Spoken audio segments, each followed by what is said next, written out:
Prosedur pelaksanaan dalam pengujian aktivitas antihiperglikemi secara in vivo ini digunakan 5 ekor mencit jantan yang sebelumnya telah dipuasakan kurang lebih 12 jam. Namun, puasa ini dalam artian minum tetap diberikan gitu ya. 5 ekor mencit ini, 2 diantaranya sebagai kontrol, yaitu kontrol normal dan kontrol positif, dan 3 lainnya sebagai pengujian. Nah, sebelum melakukan pengujian, setiap mencit diberi tanda terlebih dahulu, kemudian ditimbang bobot badannya, dan diperiksa kadar darah puasa mencitnya sebagai T0 dengan alat glukometer test. Setelah itu, setiap mencit diinduksikan secara intraperitoneal dengan aloksan dosis 150 mg per kilogram bobot dengan volume pemberian 0,25 ml per 20 gram bobot mencit. Perlu diketahui, dalam penginduksian aloksan ini, pada mencit kontrol normal tidak diberikan. Penginduksian aloksan ini dilakukan selama 7 hari, yaitu dari T1 hingga T7. Kemudian, pada hari ke-8 atau T8, mencit dipuasakan selama kurang lebih 12 jam sebelumnya. Setelah itu dilakukan pemeriksaan kadar darah puasa kembali sebagai T8 menggunakan alat glukometer test.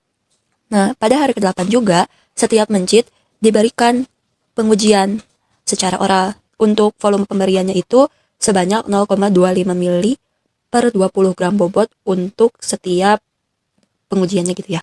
Proses pemberian sediaan ekstrak uji dan pembanding ini diberikan selama 5 hari. Yang mana pemberiannya itu secara oral gitu ya. Jadi dari T8 sampai T12.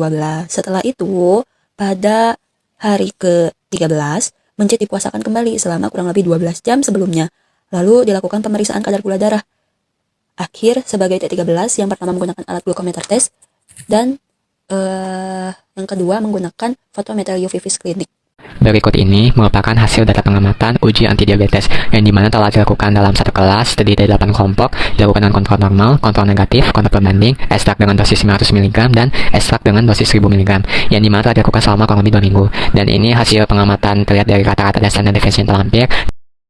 Dan mengapa ini diambil yang terbaik? Karena dari data sebagian kelompok itu mengalami adanya kematian kepada mencit. Kesimpulan dari praktikum ini adalah glibenclamid dan ekstrak gandarusa mampu menurunkan kadar glukosa darah pada mencit. Namun beberapa mencit mengalami hipoglikemia berat disertai pembengkakan dan kematian, menandakan adanya potensi efek toksik pada kedua obat tersebut. Setelah data yang menyimpang dihapus, hasil praktikum menjadi lebih valid dan menguatkan bahwa kedua obat tersebut memiliki potensi sebagai antidiabetes.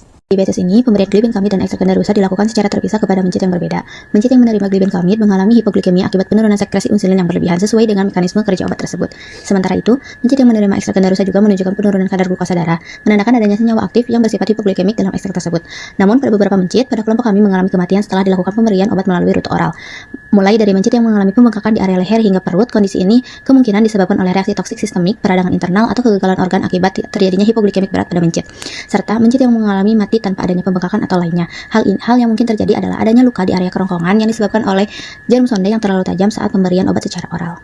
Gambar berikut merupakan mini centrifuge, di mana fungsi dari alat ini yaitu untuk memisahkan partikel-partikel kecil dari larutan, seperti endapan sel, partikel protein, atau pemisahan serum dari darah. Cara kerja dari alat ini yaitu sampel ditempatkan dalam tabung kecil atau Eppendorf tube, lalu diputar dengan kecepatan tinggi. Gaya sentrifugal menyebabkan partikel padat bergetar ke dasar tabung, sementara bagian cair tetap di atas. Contoh penggunaannya yaitu pemisahan serum dari darah, mengumpulkan endapan hasil reaksi, dan persiapan sampel sebelum analisis lebih lanjut. Pada alat yang kita gunakan yaitu tipe fotometer semi-otomatis.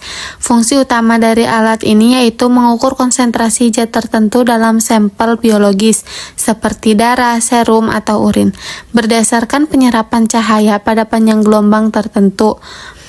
Metode kerja pada alat ini yaitu sampel dimasukkan ke dalam kuvet, alat menyinari sampel dengan cahaya pada panjang gelombang tertentu, dan cahaya yang diserap oleh senyawa dalam sampel diukur, dan hasilnya dikonversi menjadi konsentrasi, biasanya menggunakan hukum Beer-Lambert.